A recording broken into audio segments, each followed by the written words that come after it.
On the afternoon of December 14th, 1981, St. John's was settling into the kind of early winter dusk that comes quickly and without much warning. Christmas lights glowed in windows along Topsail Road, and the sidewalk was busy enough that a 14-year-old girl walking alone didn't draw any particular attention.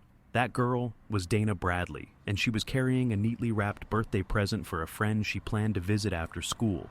It was a simple plan on a cold Monday, the kind of routine moment that happens thousands of times a day in a city like St. John's. As Dana made her way along the road, a light-colored four-door car pulled up beside her. A witness would later tell police that she leaned toward the window, spoke briefly to the driver, and then opened the passenger door and got inside. The car merged back into traffic and continued down the road, disappearing into the early evening. From that moment forward, no one saw Dana Bradley alive again. What began as an ordinary walk on a familiar street would become one of Newfoundland's most painful and enduring mysteries, a case that has shaped the province's memory for more than 40 years.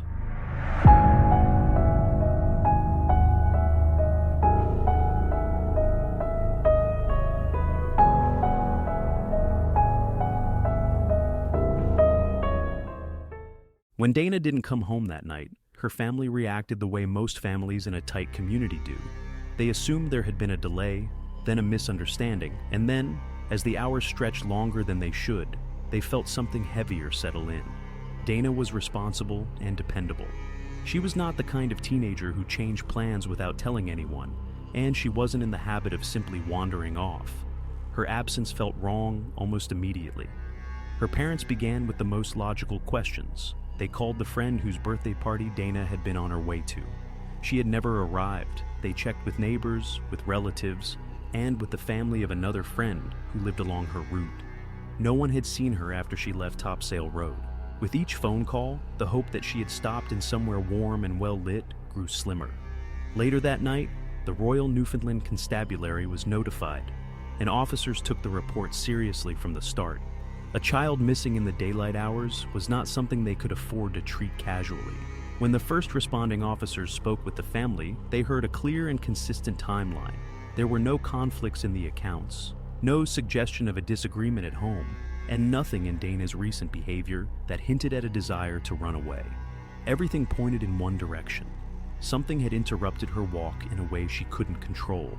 By the next morning, Topsail Road had become the center of the search. Officers began by recreating Dana's known route using the times provided by her family and school.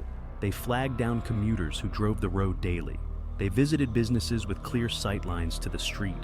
They spoke with pedestrians who might have crossed paths with her. Out of those early interviews came the detail that would frame the entire investigation. The sighting of a light-colored four-door car pulling up beside her, followed by Dana getting inside. This one detail pushed investigators in two directions at once. On one hand, it offered the most tangible lead they had: a vehicle, a driver, and a clear moment where everything changed. On the other hand, the description was vague enough to be almost endless. A light-colored sedan in the early 1980s could mean dozens of models and thousands of vehicles across the city. It pointed the search towards something real, but it didn't narrow the field enough to move quickly. Still, police treated the sighting as credible and urgent. That morning, officers walked the full length of Topsail Road, going door to door with Dana's school photo and a short description of the car. They checked side streets, parking lots, and the edges of wooded areas that bordered the road. Volunteers from the community began joining the search, and by midday, clusters of people were moving slowly along the sidewalks and ditches, calling out her name. Posters went up in shop windows and on utility poles, the kind printed overnight with a grainy school portrait and the word "missing" in bold black letters. Even with the growing number of eyes on the ground, the search produced almost nothing. No clothing, no books, no discarded wrapping paper from the birthday present she had been carrying. The lack of physical evidence made the case even more unsettling. It was as if she had stepped off the sidewalk and silently disappeared. By the end of the first full day, investigators were already using the word abduction privately among themselves. They were careful not to say it publicly, but the combination of the car, the lack of evidence, and the immediate disappearance left little room for softer explanations. Dana had vanished in daylight on one of the busiest roads in the city, and the only thread police had to pull on was a brief, unexplained moment beside a moving car. For the people of St. John's, the first 24 hours marked the beginning of a shift in the city's mood. Parents walked their children to school the next morning rather than sending them alone. Teenagers traveled in pairs. Conversations in living rooms and workplaces circled back to the same uncomfortable question. How could a child be taken on a familiar street, in a familiar neighborhood, without anyone stopping it? The search continued through the night, but the sense of urgency had sharpened into something else. A recognition that this was no longer a case of waiting for a teenager to return home. It was a race against time. 4 days after Dana went missing, the search had expanded beyond the city streets and into the wooded areas surrounding St. John's. Volunteers, patrol officers, and search teams were covering ground on foot, moving carefully through ditches, fence lines, and dense tree cover. The December weather made everything more difficult. Snow had begun to gather in patches on the ground, and the daylight hours were short enough that the landscape felt dim even at midday. On the afternoon of December 18th, 2 men were driving along Maddox Cove Road, an area just outside the city, known for its steep terrain and isolated stretches of forest. As they traveled the narrow, winding route, one of them noticed something slightly out of place just off the shoulder. It wasn't immediately obvious what he was looking at, but there was something about the shape, or the color, or the stillness in the trees that caught his attention. They decided to pull over and take a closer look. When they stepped out of the vehicle and walked toward the tree line, it didn't take long for the situation to become clear. A few meters into the woods, partially obscured by brush and light snowfall, they found the body of a young girl. The discovery was so jarring and so entirely at odds with the quiet winter landscape that both men backed away and immediately called police. They knew, without any doubt, that they had found Dana. Officers arrived quickly and secured the area. The stretch of road leading into the site was closed off, and additional units were called to establish a perimeter while investigators documented the scene. The setting itself was unsettling, close enough to St. John's that a person could drive there in minutes, yet isolated enough that someone could enter and leave the woods without being seen. It was the kind of place chosen with purpose. Dana's school books were found nearby, the same ones she had been carrying on her walk along Topsail Road. The birthday present she had been bringing to her friend was no longer with her. The condition of the scene made it immediately clear to investigators that she had been sexually assaulted and killed, and that her body had been brought to this location deliberately. For many of the officers on scene, the moment carried a weight they still describe decades later.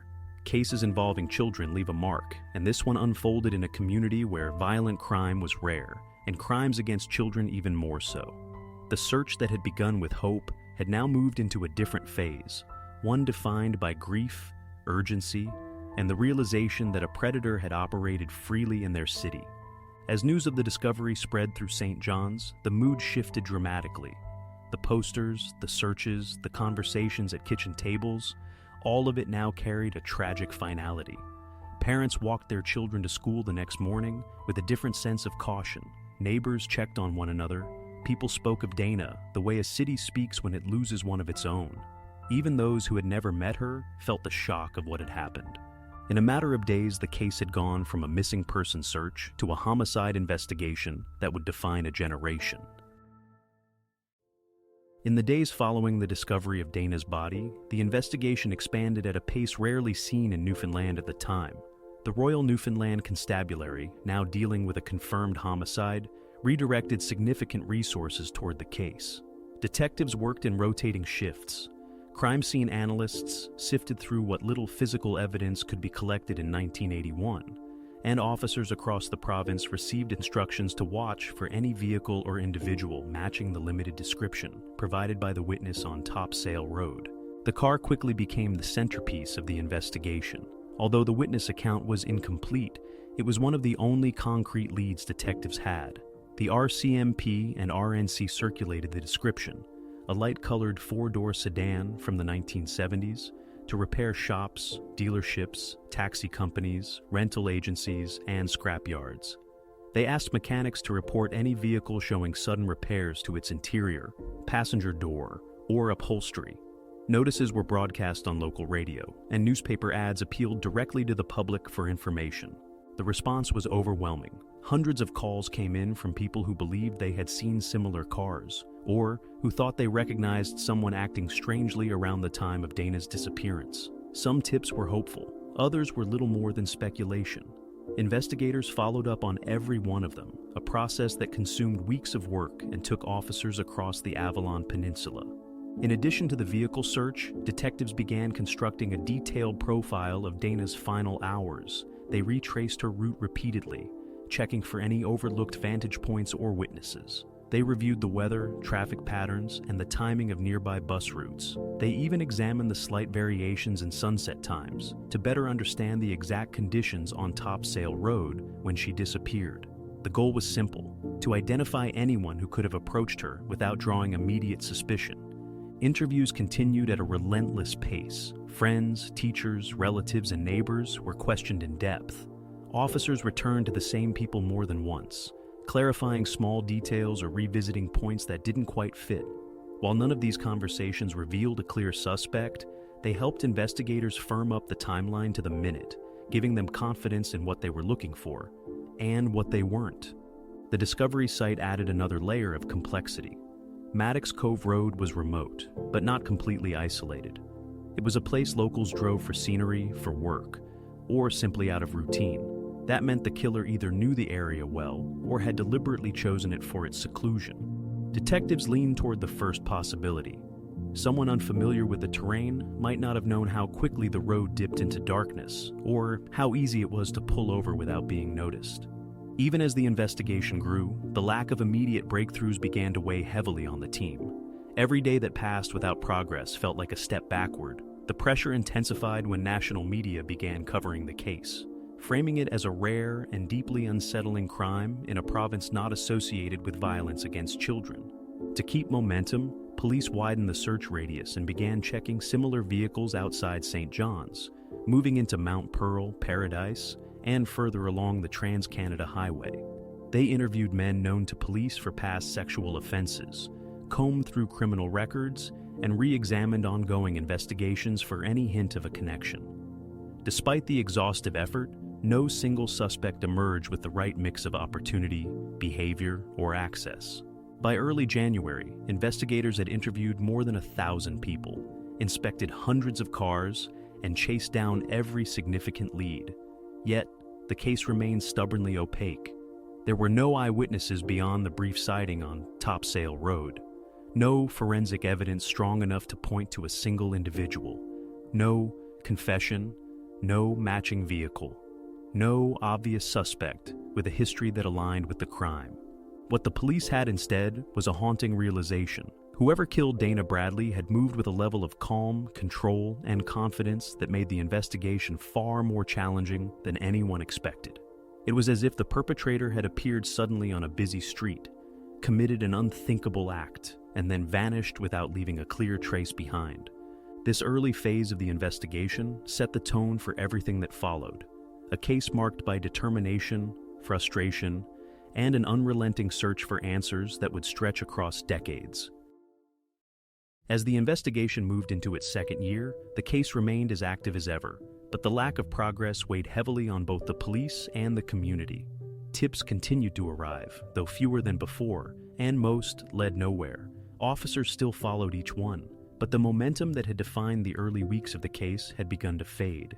It was during this period of uncertainty that the investigation took an unexpected turn, one that would dominate headlines and alter the public's understanding of the case for years. A man named David Somerton walked into an RCMP detachment and told officers that he had murdered Dana Bradley. The confession caught investigators completely off guard. Somerton was not a person of interest, nor did he match any description tied to the case. He was not on any of the lists compiled by detectives, and he had never been connected to Dana or her family. Yet he spoke with apparent conviction and provided details about the crime. In an era before the widespread use of DNA analysis, a confession carried significant weight, and investigators were obligated to treat it seriously. At first glance, some of his statements appeared plausible. He referenced specific elements of the case and described the act of picking Dana up along Topsail Road. But as detectives listened more closely, inconsistencies began to emerge. Certain details were out of sequence. His memory of the location didn't match the actual geography of Maddox Cove Road. He offered explanations that felt rehearsed in places and vague in others. As the interviews continued, it became increasingly difficult to reconcile what he was saying with the evidence already collected. Investigators revisited the crime scene, compared Somerton's claims to the established timeline, and tried repeatedly to align his version of events with the physical evidence. Each time, the gaps grew wider. Some elements of the crime he described were simply impossible given what officers had documented. Other statements contradicted known facts. Eventually, detectives began to question whether Somerton was telling the truth at all. Psychiatric evaluations were ordered, and those assessments added another layer of complexity.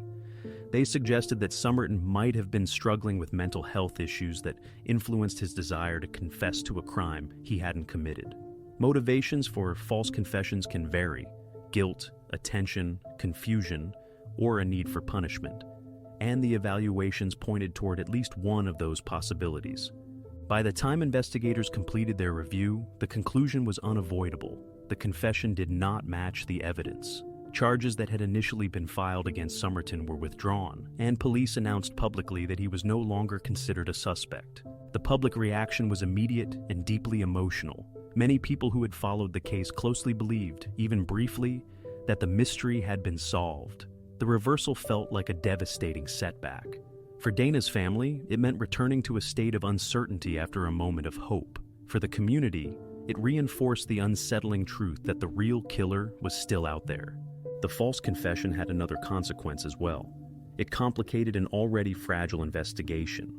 The time spent reviewing Somerton's claims diverted resources, and it introduced confusion into the public narrative. But investigators understood they had no choice. When someone confesses to the murder of a child, the claim must be taken seriously. Even so, the episode remains one of the most difficult and frustrating chapters in the case's history. With the confession dismissed, police were back where they had started, searching for a suspect with no name, no clear description, and no definitive link to the crime. Yet, despite the setback, they refused to abandon the case. The file remained active, the interviews continued, and the determination to find answers never faded. What investigators needed next was something the early 1980s couldn't give them. A breakthrough that would only become possible years later, when forensic science took a leap forward. By the late 1990s and early 2000s, the investigation into Dana Bradley's murder had reached a point where traditional methods had little left to offer. Detectives had followed thousands of leads, interviewed an extraordinary number of people, and reviewed every detail of the case more times than anyone could count. What they needed was something the original investigators never had: a scientific tool that could speak for the evidence when witnesses and memories could not. That shift began when advances in forensic science, particularly in DNA analysis, gave cold case investigators a new path forward. Samples collected from the scene in 1981, once limited to basic laboratory techniques, could now be re-examined with far greater precision. Even partial profiles had the potential to point investigators toward new suspects or rule out long-standing ones. When the evidence was submitted for modern testing, it produced the first meaningful development in years: a usable but incomplete DNA profile. It wasn't enough to identify a specific individual, but it was strong enough to become a benchmark. Investigators could now compare potential suspects against something tangible: a biological footprint left behind by the person responsible for Dana's death. Throughout the early 2000s, detectives revisited previous persons of interest and tested new ones. Individuals who had been loosely connected to the case, or who had come forward voluntarily in the early years, were now approached again. Some agreed to provide DNA samples. Others declined, citing legal rights or personal discomfort. In each instance, investigators documented the outcome, added it to the evolving profile matrix, and moved forward. During this period, the RCMP publicly clarified that the earlier confession by David Somerton had been conclusively ruled out. The DNA evidence did not match him, and details of the crime that had once seemed credible were now definitively disproven. For the public, the announcement reaffirmed what many had long suspected: that Somerton's confession had taken the investigation down a path that never aligned with the truth. Despite the clarity offered by DNA, no match appeared in the national databases. At the time, those systems were more limited than they are today, and many offenders were not required to submit samples. As a result, investigators found themselves in a frustrating middle ground. They had clearer scientific evidence than ever before, but no corresponding identity to attach it to. The focus then shifted to genealogy, a technique gaining momentum in other cold cases across North America. Investigators explored whether partial matches, family patterns, or regional DNA clusters could provide new insights. While the results did not lead to an immediate breakthrough, they provided a renewed sense of possibility, a reminder that the case was not beyond reach, even after decades had passed. Meanwhile, the community's connection to the case remained as strong as ever. Memorials continued each December, often quiet gatherings marked by reflection more than ceremony. People who had known Dana in life, now adults with families of their own, still spoke about her with a kind of clarity that time hadn't softened. Even those born after her death learned about the case through parents, teachers, and neighbors who believed it was important to remember. For investigators, the persistence of public interest served as both a reminder of the case's significance and a source of pressure. No one wanted the file to fade into history. No one wanted to concede that the man who killed Dana Bradley might never be identified. The DNA profile remained active, and officers continued to review tips, compare samples, and incorporate new forensic techniques whenever they became available. 4 decades after Dana's death, the case still sits at a point where science, memory, and determination intersect. It is an investigation that refuses to close, and a story that continues to shape the collective memory of Newfoundland. The unanswered questions linger, not because investigators gave up, but because the man responsible slipped through a narrow window of time. A window where opportunity, timing, and a lack of modern tools worked in his favor. Even so, the possibility of resolution remains. Technology continues to advance, databases grow, and the science behind ancestral matching improves every year. For a case that has endured this long, hope comes in small increments. But it still comes. 4 decades after Dana Bradley was laid to rest, her case remains one of the most enduring and emotionally charged investigations in Newfoundland's history. It stands as both a mystery and a landmark, a moment that changed how the province understood safety, innocence, and the possibility of violence in a place that had long felt sheltered from it. The passage of time hasn't softened its impact. If anything, it has deepened the sense of unfinished business. For the Royal Newfoundland Constabulary and the RCMP, the file is still considered active. Investigators review new tips when they arrive, re-examine old evidence when technology allows, and continue to encourage anyone with relevant knowledge to come forward. They have said repeatedly that the case is solvable, even after all these years. Modern forensic tools, particularly in the field of genetic genealogy, offer a level of potential that didn't exist a decade ago, let alone in 1981. But those tools require a starting point, a name, a relative, a partial match. And so far, nothing has provided that spark. The community's connection to the case hasn't faded either. For many residents of St. John's, Dana's story is one they grew up with, one their parents spoke about, and one that left an imprint on the city's collective memory. The place where her body was found is still visited quietly, often without ceremony. Just small gestures from people who feel compelled to stop, pause, and acknowledge the loss. Schools still reference her story when teaching about safety and community responsibility. Local media continue to revisit the case on anniversaries, each time hoping the renewed attention might reach someone who knows more than they have ever said. What makes the case resonate so deeply, even now, is how abruptly it broke the rhythm of ordinary life. Dana was a child walking along a familiar road during the busy hours of a December afternoon. She was seen, she was recognized, and she was missed almost immediately. And yet, the person who harmed her managed to move through that moment without leaving a clear path for investigators to follow. That contrast, between the familiarity of the setting and the violence of the act, is what keeps the story present in the minds of so many Newfoundlanders. There is also a sense, expressed often by those who lived through the early 1980s in St. John's, that the case marked the end of an era. Before Dana's death, the city felt small, safe, and insulated from the kinds of crimes that dominated headlines elsewhere in Canada. After her disappearance, that feeling was changed permanently. Parents watched their children more closely. Neighbors paid attention to unfamiliar cars. People learned painfully that terrible things could happen even in places where trust had always been the default. For Dana's family, the passage of time has been marked by grief, perseverance, and an unwavering hope that the truth will one day come out. They have lived with the knowledge that answers might still be possible, and that a single development, one new piece of information, one scientific advancement, one courageous confession, could shift the case in an instant. The story endures because it is unfinished. The evidence remains. The profile exists. The investigators continue to work. And somewhere, whether known or unknown, the person responsible is a real individual who lived, moved, and made choices that rippled through an entire province. Until that person is identified, the case remains open, not just in the files of the RNC, but in the memory of Newfoundland itself. Thank you for joining us in our post-episode conversation. Hello, everyone. Welcome back. All right, that was a tough episode to get through. Some cases stay in your head while you're writing them, and Dana Bradley's story is definitely one of those. There's a weight to it that's hard to shake.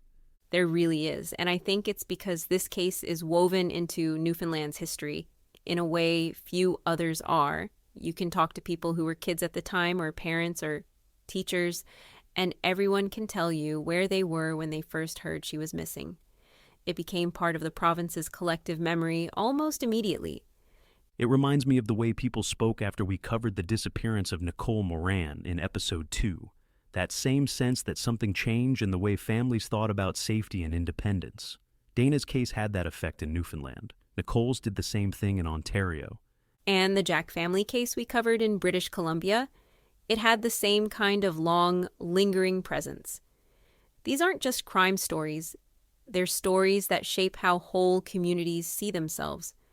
When you look back at Dana's case, you can feel that shift in the way people talk about life here before 1981 and after 1981. Exactly. And even though decades have passed, the details are still vivid for a lot of people. Topsail Road, the posters, the radio updates. It's one of those moments where the city felt smaller, closer, and more vulnerable all at once. You can tell how strongly people still care about this case just by the messages we get. Every time we cover something from the early 80s, people share stories about walking to school or how their parents reacted or how routines changed. Dana's case shaped that generation in Newfoundland. And that brings me to a thank you we really need to give.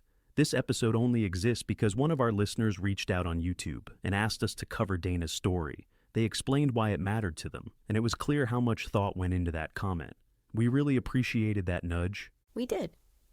And we always appreciate hearing from people who grew up with these stories or who have their own connection to a case. It helps guide the show and it keeps us grounded in what matters most, telling these stories with care. So if you're listening and there's a case you think we should look at, whether it's unsolved or historical or something that changed the country the way the Nova Scotia mass shooting did, send it our way. And the easiest way to do that is on social media. You can find us on YouTube and on X at @NorthernDarkTCC. We read every comment, every message, and we are hoping more episodes start with something someone shared with us there. All right, that's it for today. We'll be back next Monday. Until then, take care of each other.